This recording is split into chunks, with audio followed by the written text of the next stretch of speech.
Thank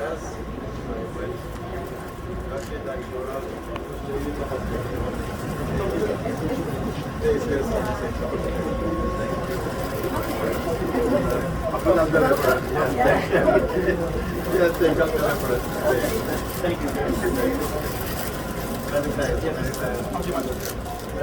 Good evening. Ladies and gentlemen, the President of the Republic of Suriname, President, His Excellency Chan Santokhi.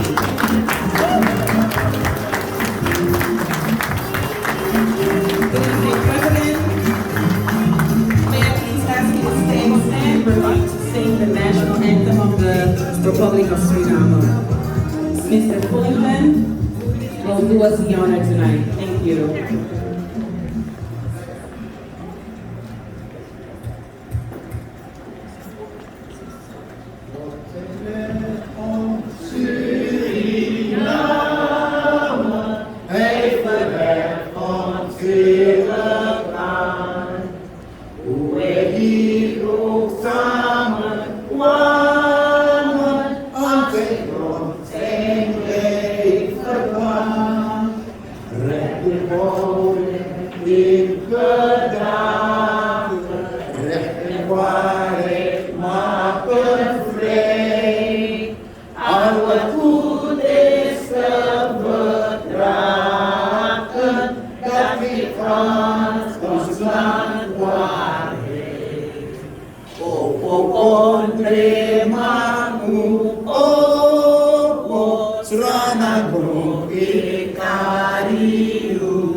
Welcome, President.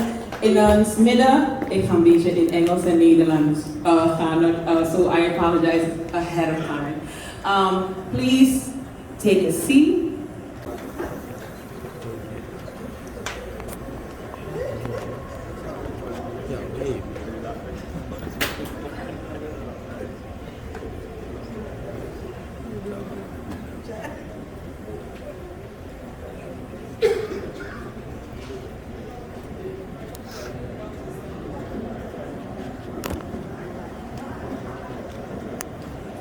Okay, ladies and gentlemen, we are going to start the program tonight. At this time, I would like to ask Mr. Mahabir to make the opening remarks.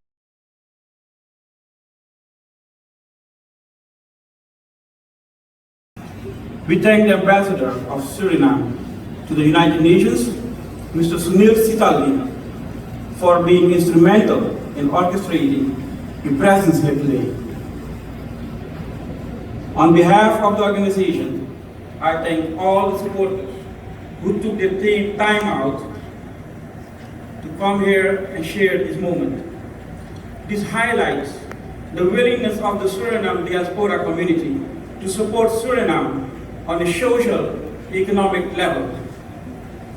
Mr. President, the Suriname diaspora community greatly appreciates you spending this evening with us, and we are eagerly looking forward to a historical speech to the United Nations to advance our modern nation and the world. Thank you.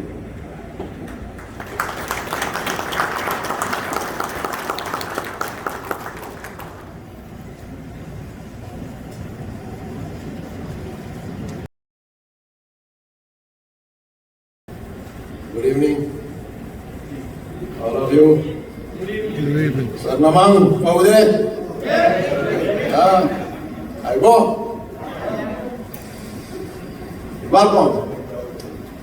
And let me also present my apology for the First Lady cannot be present this moment because of another function, and also the Minister of Foreign Affairs, Mr. Lim. He has also other functions at this moment. But I'm here. I'm here.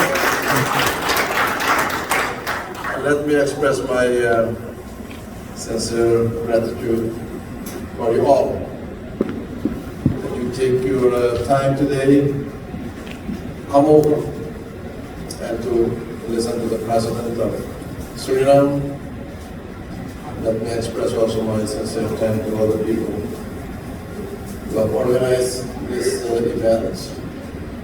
And yes, I'm here in New York, tight program in Washington, D.C. And now I'm engaged in another program here in New York. It's very important when you're President of the United States as President of Suriname that you should communicate with your people. And you couldn't do that in Washington because the schedule was too tight. But I'm very pleased that you have managed to organize it here in New York. Thank you very much.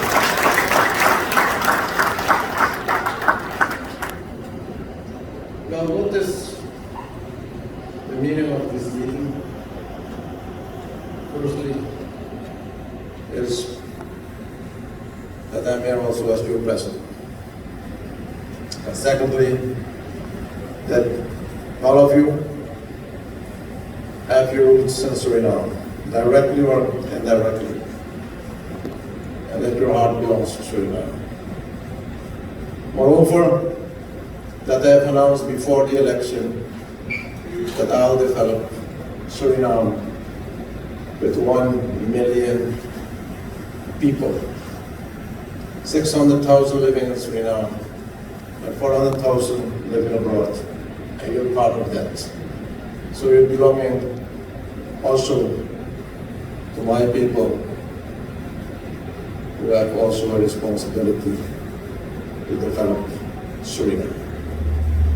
And sure, you want to be informed where we stand now as government after 2 years of administering the country. What were your expectations? What are your expectations now? And what is your commitment now for further supporting the country? And sure, you will have some other questions. Let me give you the most topical information, current information where we're standing as country, as nation, as government after 2 years of Santokhi administration. And I know that you're well informed by your own family, countrymen, but also by other sources of communication, social media. It's not always a reliable source. There's a lot of wrong information, a lot of fake information. And that's very important that you get the information from first hand. We took over, as you know, we inherited a tremendous, complicated, and complex financial crisis. And when it took over, the country was literally bankrupted. And that was the first challenge. The first crisis we had to deal with. And the second crisis was our debt crisis of $4 billion debt, where a lot of creditors were engaged locally, international, commercial loans, concessional loans, bilateral loans, and those needed to be settled in an orderly manner, based on good faith, trust, confidence, but also by presenting a comprehensive plan to gain trust at our creditors. But as you were also restricted with, was the COVID crisis, where we entered our administration and you had to control that also, which is reasonable under control. And then we get our climate crisis with flooding, a big, large part of Surinamese hinterland territory, also in the coastal area. Suriname, a country with low-lying, coastal line, threatened by the rising of the ocean water, seawater. It's also heavy rainfalls, which are causing flooded areas where big parts of the community, particularly the community in the hinterland, must leave their lovely place and to look for shelter elsewhere. There's also a challenge to get it under control and putting a burden on our administration, but also on the community. And finally, the crisis we are facing recently, that's the crisis coming from the war in Ukraine, which is causing a lot of negative impact. The consumer prices, import inflation, huge increase of oil and gas prices. You're facing that every day too.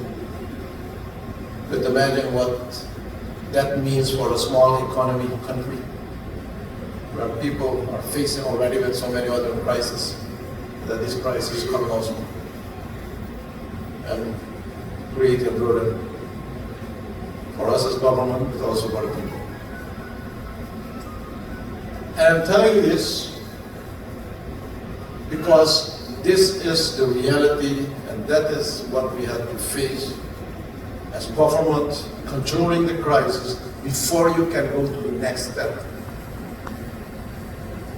And getting all these crises under control, we started particularly to control the financial crisis and the debt crisis with negotiations with our friendly nations, with the international financial organizations, with the IMF also. And yes, after 2 years, I can inform you and can announce that we have our financial crisis fully under control.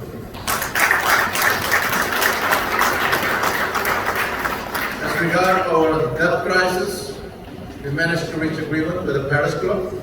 Those are the Western nations, all of them under the umbrella of Paris Club.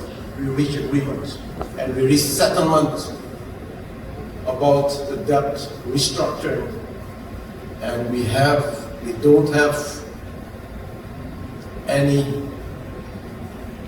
obligation at this moment to pay back, that we can pay our debt after 2025 based on conditions which are very reasonable and very acceptable for our country and the people. I'm not going into detail with all these conditions. We are still in negotiation with the Oppenheimer creditors group of approximately $800 million US, including the interest. And we haven't reached agreement yet, but we'll continue to negotiate based on good faith, good trust, and I believe also that within a short term we will reach agreement also and get into the settlement and restructuring of our debt position.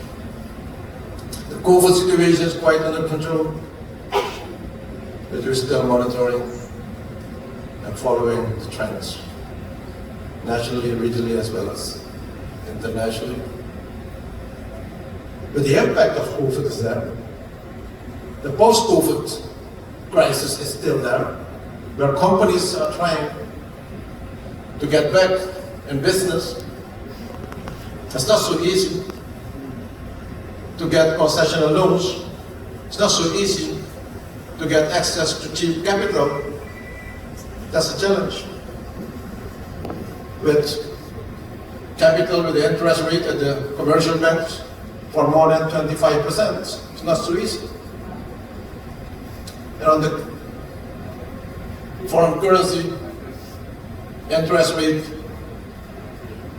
far over 10%, 15%. While you're sitting here with cheap capital, with interest between 1 and 2%. Ladies and gentlemen, the climate crisis is a very serious one, where we know that Caribbean countries, Suriname, are not the main responsible countries for the global warming. But the impact is mainly for those countries who cannot be called accountable for the global warming. But with our physical positioning and structuring, we are threatened. And imagine what we have seen recently in the interior. Most of the villages of the Maroons and the indigenous people were more than 1.5, 2 meters from the water. And imagine what's happening, all the people leaving that area. And if this is happening constantly on a regular basis, and that will happen based on all the weather forecasts and the climate forecasts, then finally all these people will leave the living area. And where do you think they will go? And they will come. But it is not only the dislocation of people, but this losing of hundreds and hundreds of years of tradition, culture, lifestyle, biodiversity. Imagine what can happen to Suriname. Yes, the world say you have to adapt. And that's what we're doing in the coastal area, by planting mangrove plants again. With the late Professor Naipal, doing a good job. Now we're getting international support. The Secretary General of the United Nations came to Suriname, and I visited him yesterday, and he's still amazed about what he saw on how Suriname is losing land and how aggressive the seawater is, and that the mangrove plant will be the solution for Suriname. And the hinterland, that a lot of tribal groups are willing to move to higher locations. But it's not only moving to higher location, it is to have the infrastructure in place. That forest, Amazon forest, what we have, Suriname is a high forested country with 93 coverage, with pristine forest, delivering the carbon, the oxygen towards the world, also for you. But who's paying for us? Who's paying us for it? And that is why I'm traveling now, United States of America, the United Nations, moving to other countries, to tell the world that there is a country there where we are sacrificing as a consequence of the global warming, and that we'll do everything to keep our forests maintained in a sustainable manner. And we want to be ranked, as we are ranked now, to be carbon negative country only 3 countries in the world are carbon negative, and Suriname is one of them. But someone should compensate for us. Yeah? Okay. Ukraine war. Where it will end, we don't know.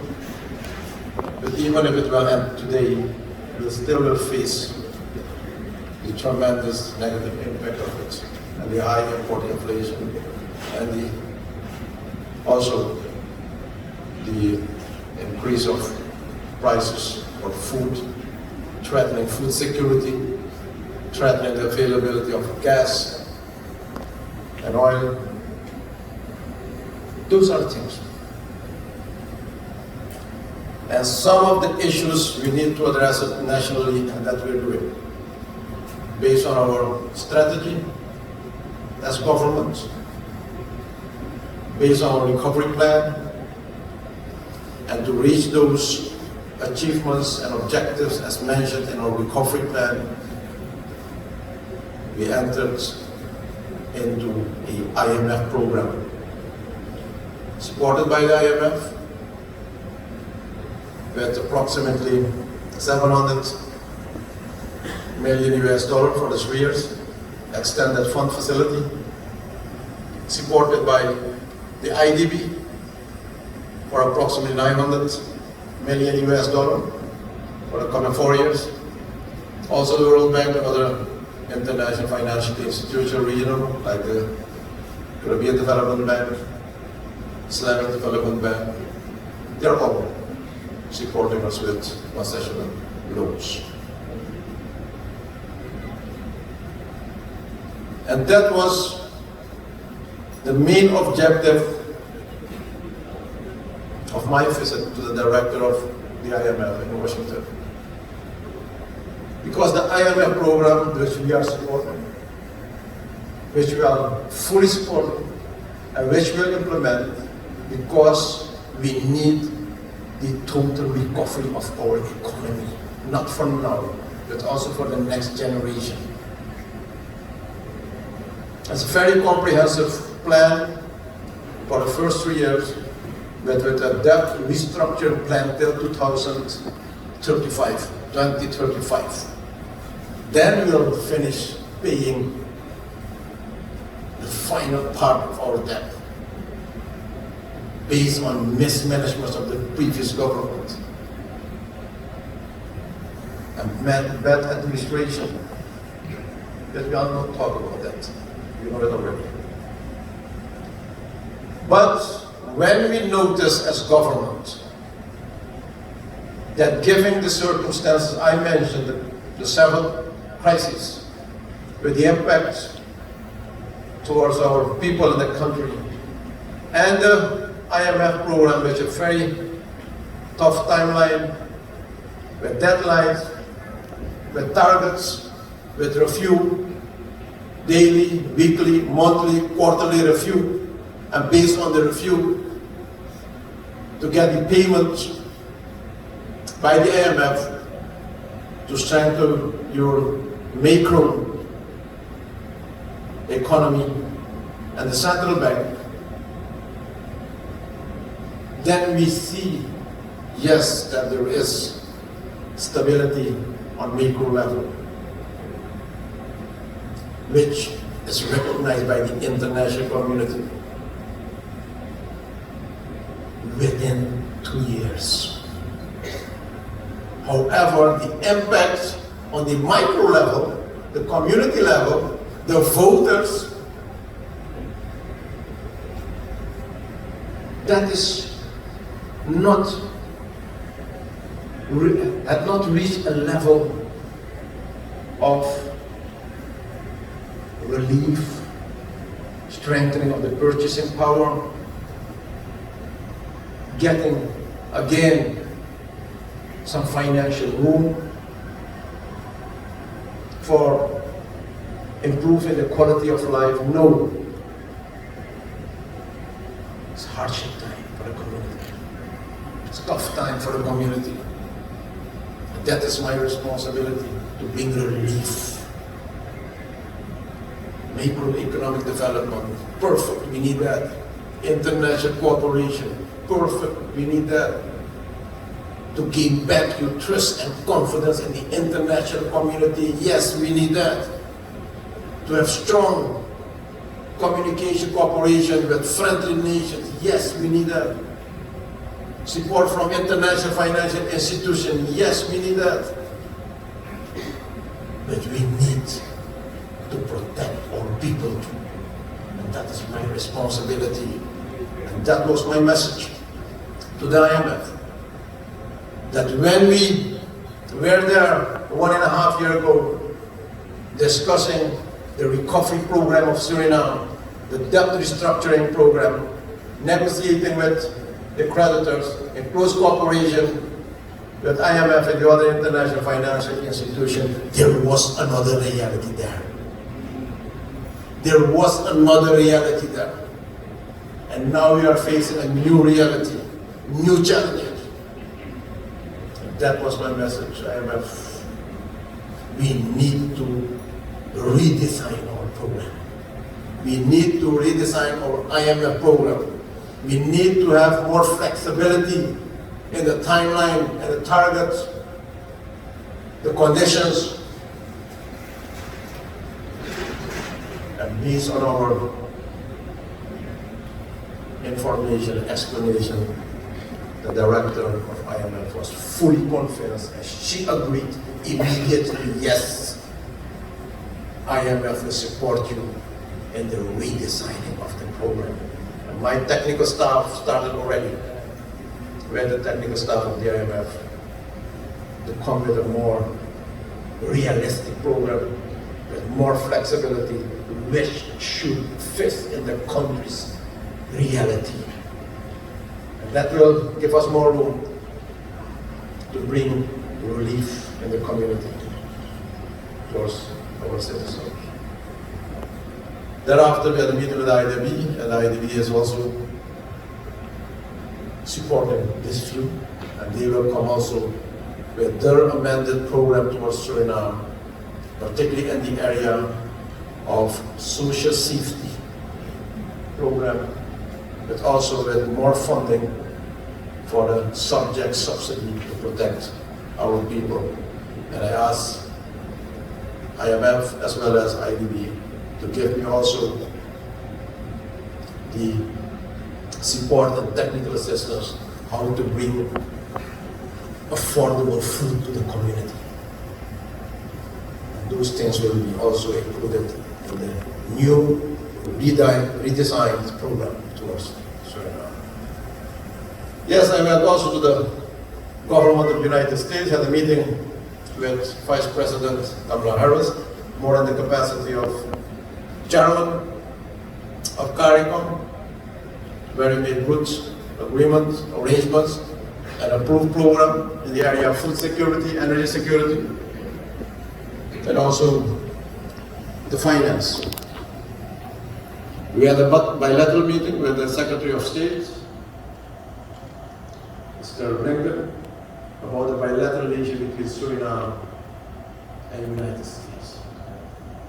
And we made arrangements in several areas where we improve the cooperation, several areas where we deepen the cooperation, also identify new areas of cooperation to expand the cooperation. And there we can play also part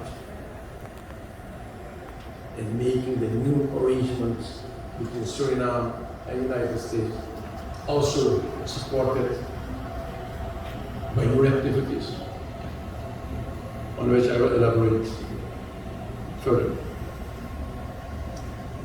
So, ladies and gentlemen, now, yes, I address also the Organization of American States, and once again to recall our principles in the area of human rights, support for the international peace, supporting the rule of law, the region, and also to discuss the issue on Haiti, which is a challenging issue for the entire region, where IS CARICOM leaders should play also a role to bring all parties together, national, regional, but also international, to look for a comprehensive program.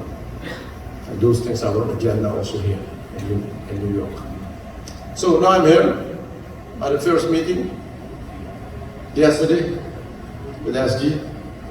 Today I addressed the United Nations on the topic of transformation of education, particularly the post-COVID period, but also giving the new challenges. You cannot continue with your education system based on business as usual. There are new challenges, but there are also new developments which are calling for action now to safeguard the future. For example, my country, your country, Suriname, and also Guyana, with a lot of discoveries in the area of oil and gas. And that will be the future, not only for the region, for the world. That will be the region, the countries with oil and gas. Then you have to invest today in your young people and getting them acquainted on those type of development, but also making right choices in education. And where we as government should amend and adjust also our education program and to direct young people, students towards the technical direction. Oil and gas, agriculture for food security, tourism, new challenges, because education is instrumental for your future development. And that was my message today. Yes, tomorrow we have a top program. We have 4 meetings. Canada also issue on Haiti. We have also topics we have to discuss with international organizations.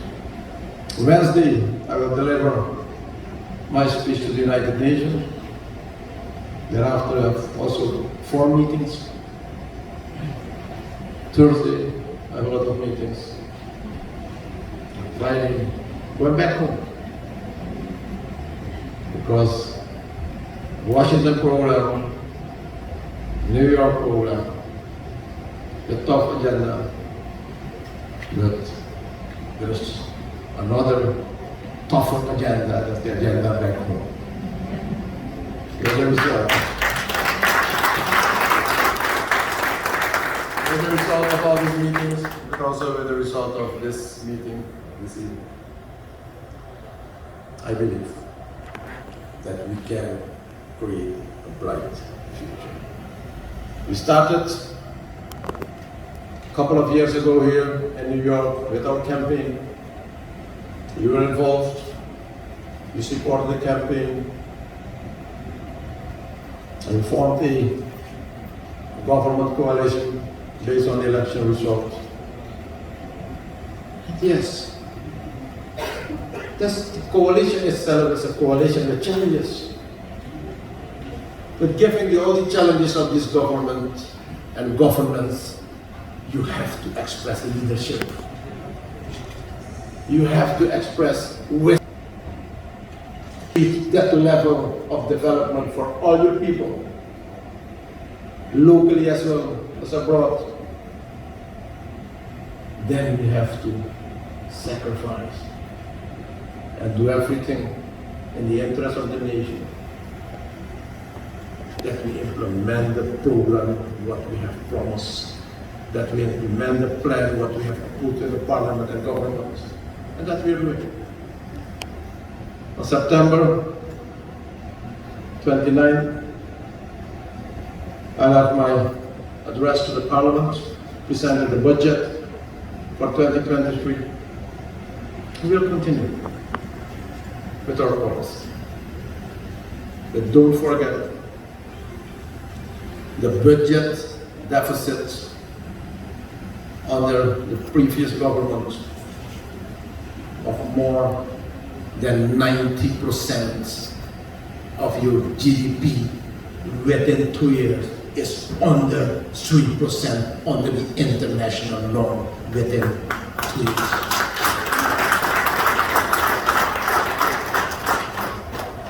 Based on your trade limit policy. On the other side, we have economic growth. On the previous administration of -8% economic growth, -8%.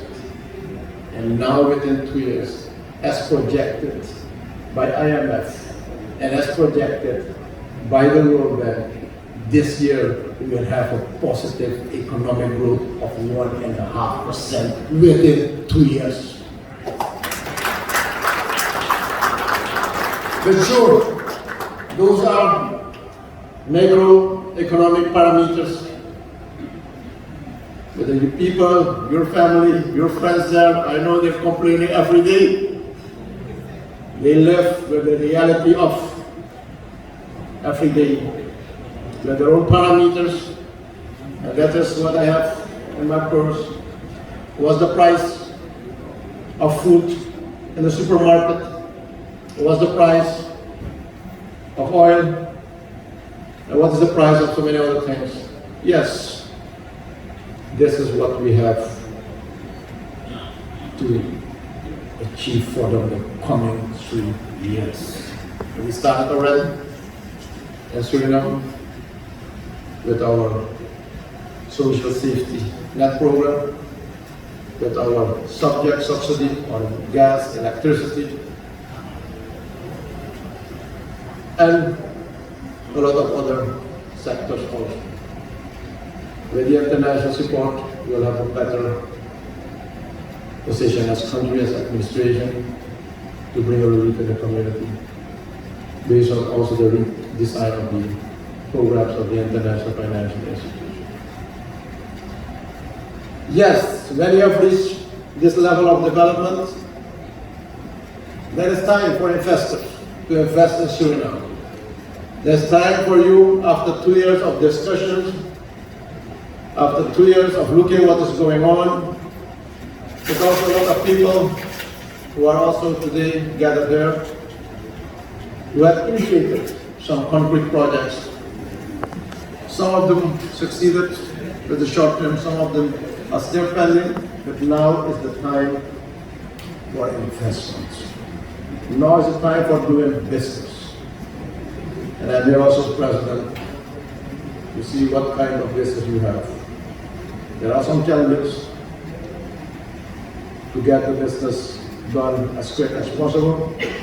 We are doing some legislative work to do, but there are other areas of cooperation where you can engage with the private sector in Suriname, and the government is there to facilitate, to support, and we can discuss all types of investments. Ladies and gentlemen, before I close, taking this opportunity, thank you all. Sudanese people in diaspora, but also other parts of the world, the Netherlands, Aruba, Curaçao. I know that you are with your heart with Suriname, and that you are in your heart with your brothers and sisters in Suriname. And I'm fully convinced that you will not forget. This is a time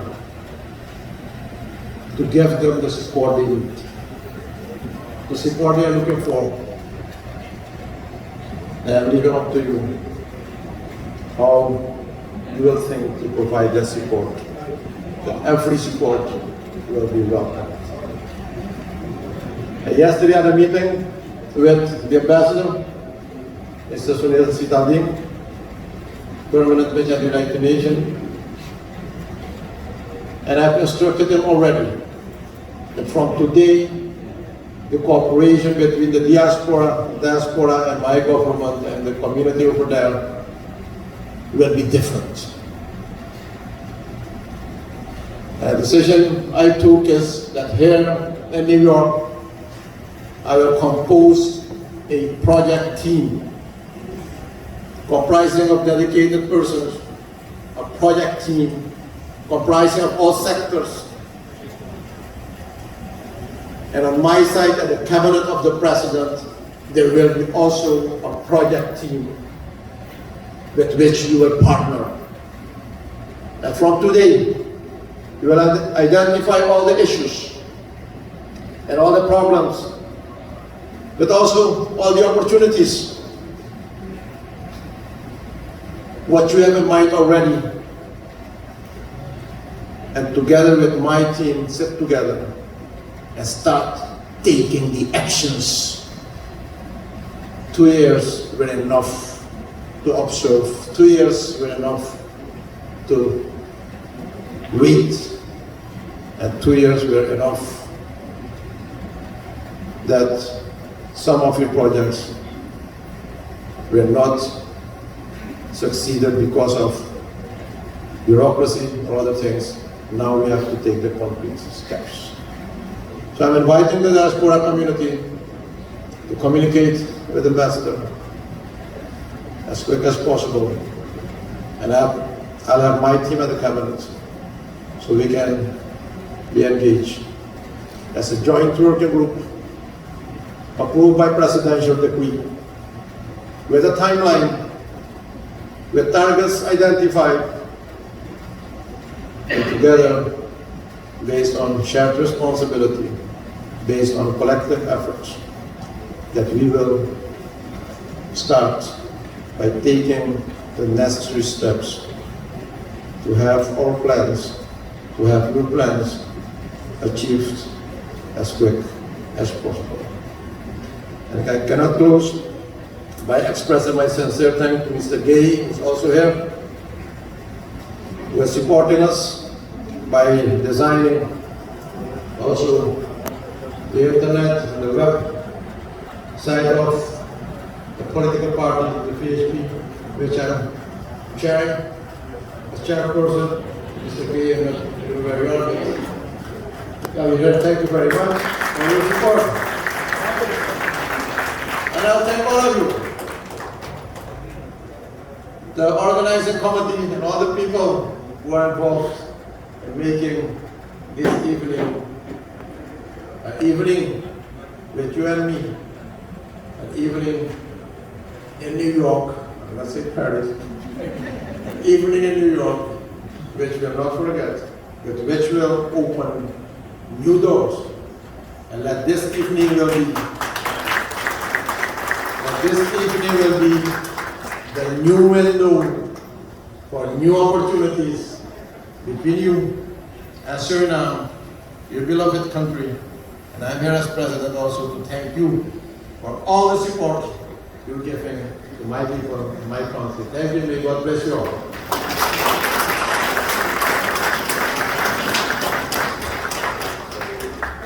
Thank you so much for being here. Thank you, Mr. President. Thank you, Mr. Singham, Ambassador to the UN, and his lovely wife, and all honorary guests. And I will say, please enjoy the rest of the evening. Thank you.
Okay, ladies and gentlemen, we are going to start the program tonight.